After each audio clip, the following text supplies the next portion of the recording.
مکالمے تھوڑے سے ہیں تو ہم مکالمے کر لیتے ہیں، کہانیاں چھوڑ دیتے ہیں۔ تو یہ بات آپ کو یاد رکھیے گا کہ یہ اگر آپ کہانی یا مکالمہ کوئی ایک چیز بھی آپ چھوڑتے ہیں تو یہ آپ کے لیے باعث نقصان ہے۔ اس کی وجہ کیا ہے؟ اس کی وجہ یہ ہے کہ مثال کے طور پہ آپ نے کہانیاں کی نہیں تھی، مکالمہ آپ نے چوائس پہ چھوڑا ہوا تھا کہ آپ مکالمہ نہیں کریں۔ کہانی کوئی ایسی آ جاتی ہے مثال کے طور پہ، اب وہ 4 بھائیوں کی آ جائے تو آپ کو نام سے تو پتہ ہے کہ یہ تو بڑی آسان ہے، لیکن اگر لالچ بری بلا کے موضوع پر ہی کوئی ایسی آ جاتی ہے جس کا نام تھوڑا مشکل ہوتا ہے تو آپ اب کہانی تو لکھ نہیں سکتے مکمل طریقے سے، کیونکہ آپ اس کے بارے میں شور نہیں ہے، یقین آپ کو نہیں ہے، تو آپ کو موو کرنا پڑے گا مکالمے کی طرف، اور مکالمے آپ نے چوائس پہ ویسے چھوڑے تھے کہ ہم تو کریں گے اسے کہانی۔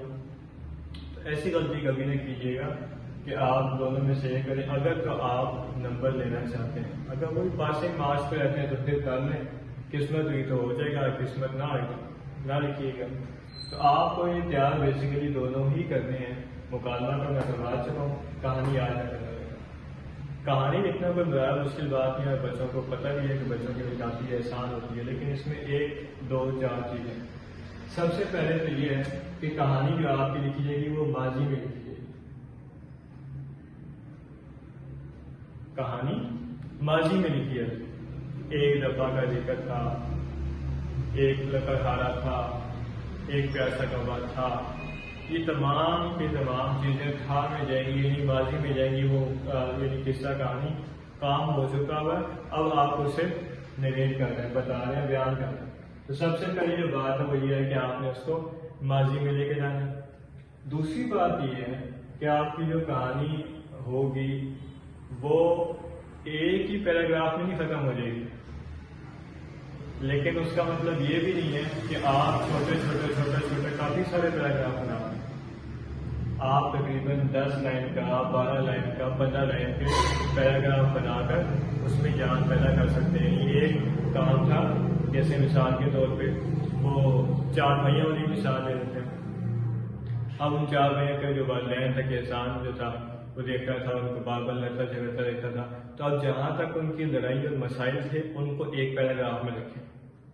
اس کے بعد ایک کسان سوچتا ہے کہ ان کو کسی طریقے سے اکٹھا کرنا ہے، وہ لکڑیاں لے کر آتا ہے، تو وہ ایک الگ پیراگراف میں لکھیں۔ اس کے بعد جب ان سے نہیں ٹوٹتا تو کسان واپس آ کے انہیں کھولتا ہے، اس کو الگ سے لکھیں۔ کسان کھولتا ہے، لکڑیوں کو الگ الگ کرتا ہے، پھر ایک سب کو دیتا ہے، پھر توڑتا ہے، وہ الگ سے، اور اینڈ کا اس کا نتیجہ الگ ہو۔ اور ایک اور بات بھائی یہ ہے، دیکھیں بیٹا، ایک ہوتا ہے عنوان، ایک ہوتا ہے نتیجہ۔ عنوان اور نتیجہ یہ 2 الگ الگ چیزیں۔ دیکھو بیٹا، اگر تو آپ نے اس میں بھی ایک ہی بات لکھنی ہے، اس میں بھی آپ نے ایک ہی بات لکھنی ہے، تو پھر پہلا کیا؟ مثال کے طور پہ آپ یہاں پہ لکھ دیتے ہیں سچ کی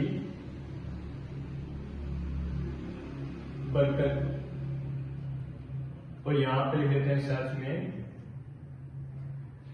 برکت ہے۔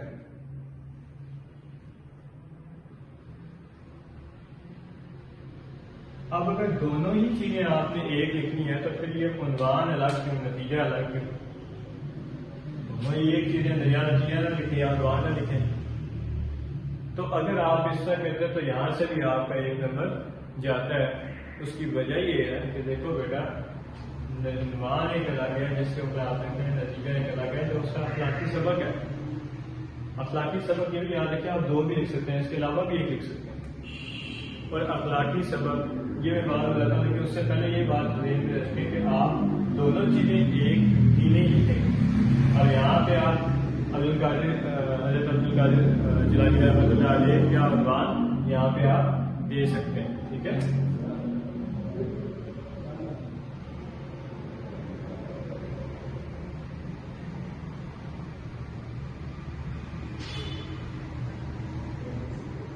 حضرت عبدالقادر جیلانی رحمۃ اللہ علیہ کا آپ یہاں پر عنوان دے سکتے ہیں، سچ کی برکت کی جگہ۔ آگے ساری کہانیاں آ جائیں گی، ساری بات آ جائے گی، نتیجہ بیچ میں سچ کی برکت آ جائے گی، سچ میں برکت ہے۔ تو یہ، اور دوسری بات یہ ہے کہ جب آپ عنوان لکھ رہے ہوتے ہیں تو اگر آپ نے مثال کے طور پہ یہ لکھ بھی لیا لیکن آپ نے عنوان اس طریقے سے لکھا کہ سچ میں برکت ہے اور آگے ختمہ ڈال دیا تو یہ ایک جملہ بن گیا ہے، یہ عنوان نہیں ہے، یہ جملہ بن گیا، عنوان بالکل بھی نہیں ہے۔ عنوان جو ہوتا ہے وہ جملہ نہیں ہوتا، عنوان جملہ جو ہوتا ہے چند حروف کا مجموعہ ہوتا ہے، اور نتیجہ جو ہے وہ جملے میں ہوتا ہے، چند حروف کا مجموعہ نہیں ہوتا۔ یہ چیز یاد رکھیں، یعنی آپ اس کو چینج بعض بچے نتیجہ لکھ دیتے ہیں سچ کی برکت یا سچ میں برکت ہے، بیچ میں کہتے ہیں کہ شاید اضافی چیز ہے یا انجانے میں آپ لوگ بیچ میں سجا دیتے ہیں۔ تو اگر یہ اس طریقے سے ہے کہ سچ میں برکت ہے تو یہ غلط ہے، یہ تصور غلط ہے۔ یہ اگر آپ لوگ یہاں پہ سچ میں یہاں پہ لکھ دیں اور برکت ہے تو یہ بھی اب عنوان نہیں ہے کیونکہ یہ جملہ بن گیا۔ عنوان ہمیشہ یاد رکھیے گا کہ عنوان جملہ نہیں ہوتا، عنوان چند حروف کا مجموعہ ہوتا ہے۔ اور یہ جب آپ غلطی کرتے ہیں یا دونوں کو ایک جیسا لکھ دیتے ہیں یا عنوان میں آپ جملہ لکھ دیتے ہیں نتیجے میں آپ عنوان لکھ دیتے ہیں تو یہ آپ کی غلطی ہوتی ہے، اور انہی چھوٹی چھوٹی غلطیوں کی وجہ سے آپ کی کہانی جیسے ایک آسان سے عنوان کے اندر بھی ایک آسان سی چیز کے اندر بھی 5 نمبر پورے نہیں آتے، اور یہی کچھ وجوہات ہے جن کی وجہ سے اردو کے اندر آپ کے نمبر جو ہے وہ جا بجا کرتے رہتے ہیں۔ امید ہے کہ آپ کو اس کی سمجھ آئی ہوگی، کوئی سوال ہو تو وہ آپ اپنے پاس کہیں محفوظ کر لیجیے گا تاکہ جب آپ آن کیمپس ہیں تو پوچھ لیں۔ کل کا جو کام ہے جو آپ لوگ گھر سے کریں گے وہ اسی سچ کی میں برکت ہے کہ عنوان سے آپ ایک کہانی لکھ کر لیں۔